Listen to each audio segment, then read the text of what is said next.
नमस्कार, KNP news channel में आपका स्वागत है। मैं मनवीर सिंह। डालते हैं आज की खबरों पर एक नजर। क्योंकि अब अंबेडकर जी को मानने वाले पर्याप्त संख्या में आ गए हैं, इसलिए आप अंबेडकर अंबेडकर कर रहे हो। मान्यवर, अभी एक फैशन होगा है अंबेडकर अंबेडकर अंबेडकर अंबेडकर अंबेडकर अंबेडकर। इतना नाम अगर भगवान का लेते हैं तो 7 जन्मों तक स्वर्ग मिल जाता। अच्छी बात है ना। सुनिए तो। अमित शाह का 18 सेकंड का बयान जो वायरल हो गया, अंबेडकर का नाम लेना अब फैशन हो गया है। अंबेडकर अंबेडकर अंबेडकर भगवान का लेते तो 7 जन्मों में स्वर्ग मिल जाता। इससे पूरे देश में कांग्रेस और अन्य दलों ने जमकर हंगामा किया है। संसद के बाहर भी अमित शाह को माफी मांगने की बात कही है। बाबा साहब का अपमान नहीं सहेगा हिंदुस्तान। अमित शाह माफी मांगो, माफी मांगो, माफी मांगो। अमित शाह माफी मांगो, माफी मांगो, माफी मांगो। बाबा साहब का अपमान नहीं सहेगा हिंदुस्तान। बाबा साहब का अपमान नहीं सहेगा हिंदुस्तान। दिल्ली और देहरादून में भी कांग्रेसी विधानसभा में पहुंचे, मगर पुलिस ने बैरिकेडिंग से रोक लगाई। बाबा साहब अंबेडकर के बारे में गृह मंत्री अमित शाह का बयान भारतीय जनता पार्टी के लिए जी का जंजाल बन गया है। विपक्ष का रहा है कि अमित शाह को अपने पद से इस्तीफा देना चाहिए और विपक्ष अमित शाह के इस विवादित बयान पर जबरदस्त हमलावर हो गया है। सबसे हास्यास्पद वह पॉलिटिकल पार्टी जिसकी पूरी सियासत चलती है, झूठ बताने की बात कर रही है, बयान को काट छांट कर पेश करने की बात कर रही है। उन्होंने राहुल गांधी के बयान को आधा अधूरा पेश किया। उन्होंने राहुल गांधी के बयान के बारे में झूठ बोला कि उन्होंने हिंदुओं का हिंसक बताया, जबकि उन्होंने स्पष्ट तौर पर बीजेपी और आरएसएस को हिंसक बताने की बात कही थी।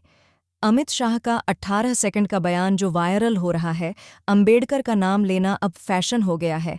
अंबेडकर अंबेडकर अंबेडकर भगवान का लेते तो 7 जन्मों में स्वर्ग मिल जाता, कौन सा आधा अधूरा बयान है। इस मुद्दे पर राहुल गांधी ने क्या कहा, सुनते हैं उन्होंने क्या कहा। कॉन्स्टिट्यूशन के खिलाफ है ये। इन्होंने कहा, ये पहले ही कह रहे थे कि कॉन्स्टिट्यूशन को हम चेंज करेंगे, ये इसके खिलाफ हैं।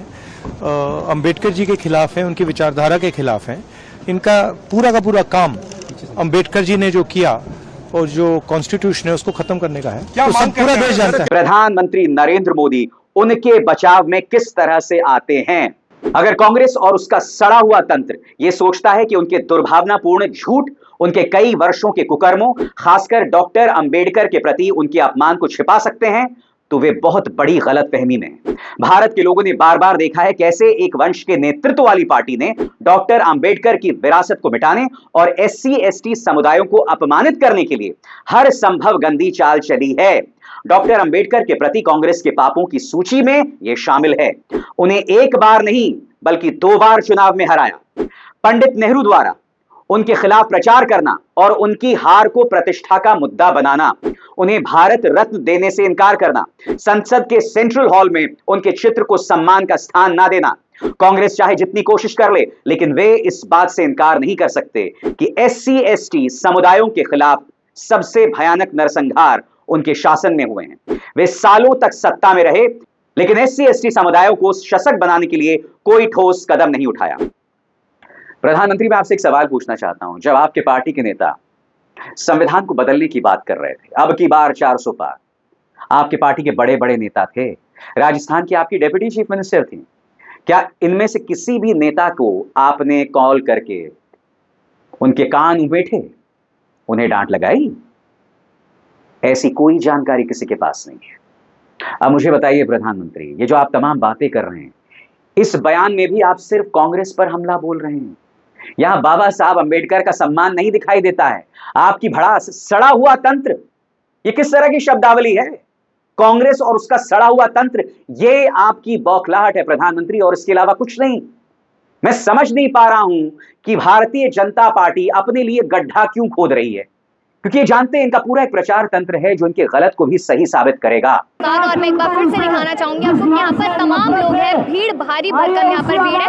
कहे कि जिस तरीके से बाबा साहब अम्बेडकर के बारे में बोले तो संविधान से भी कहीं ना कहीं तकलीफ है भाजपा। देखिए तकलीफ तो है, इसे संविधान पलटने की बात तो आपने देखा होगा लोकसभा इलेक्शन में हो रही थी कि 400 पार होते ही हम संविधान बदल देंगे, क्योंकि जनता ने 240 पे लाके रुका दिया, इसलिए वो संविधान बदल नहीं पाए। अब उनकी बौखलाहट तो लाजमी है ना, इसीलिए वो बौखलाए हुए हैं। क्यों वो लोकतंत्र को खत्म करना चाह रहे हैं? ये पब्लिक जो है बहुत समझदार है। ये लोकतंत्र जो है बाबा साहब ने जनता के लिए बनाया गया था। उन्हें पता था कि आने वाले भविष्य में ऐसे तानाशाह हो सकते हैं जो संविधान को खत्म करना चाहेंगे, इसलिए उन्होंने वो सब ताकतें संविधान को दी हैं कि उनका कोई भी तानाशाह कुछ ना बिगाड़ पाए। में तो है ही ना।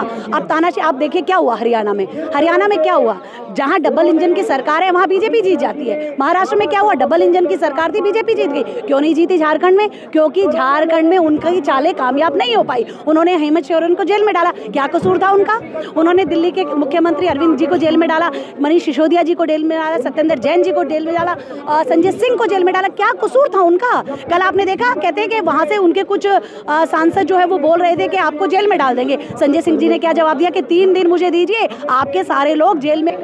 अमित शाह ने जो बयान दिया है वो गलत दिए हैं, ठीक है। बाबा साहब के खिलाफ अगर उन्होंने गलत बयान जो दिए है वो बहुत ही गलत दे रखे हैं। उन्हें तो माफी मांगनी जरूर पड़ेगी। गृह मंत्री है, माफी नहीं भी मांगेगी चलेगा? क्यों नहीं मांगे?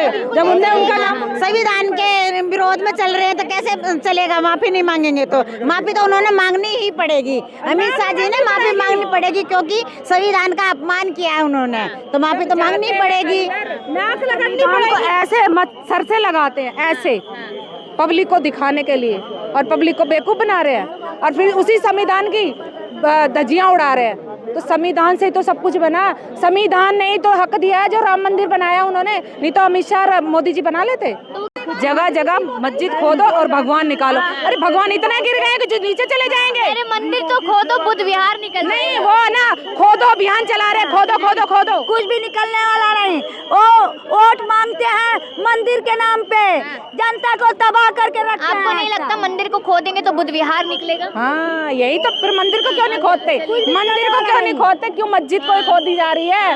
क्योंकि मंदिर तो उनका, मंदिर खोदेंगे तो फिर पूरी मतलब उनका पर वो बगल में हम जहाँ रहते हैं वहाँ पे हम लोग है ना, हिंदू मुसलमान सारे सब लोग एक जैसे, हम सब भाई भाई रहते हैं। हमारी शादी ब्याह में वो आते हैं, हम उनके शादी ब्याह में जाते हैं। पर आज बच्चों के मनों में इतना जहर भर दिया है ना कि बच्चे एक दूसरे से नफरत करने लग गए। ऐसी राजनीति करी है इन लोगों ने आके। ऐसी राजनीति हमने कभी नहीं लगता विश्व गुरु बन रहे हैं? विश्व गुरु क्या विश्व गुरु बन रहा है? ऐसे विश्व गुरु बनता ना, बच्चे है ना पढ़े लिखे बच्चों, आज के युगों से, आज के यूथ से पूछो कि बच्चे क्या कहते हैं। आज इनको कोई पसंद नहीं करता। तो आप लोग क्या चाहते हैं? जो बयानबाजी हुई है अमित शाह ने जो किया है, इसके लिए माफी मांगे, बस हम ये चाहते हैं। बदतमीजी की है, कैसे? संविधान के साथ बदतमीजी की है अमित शाह ने।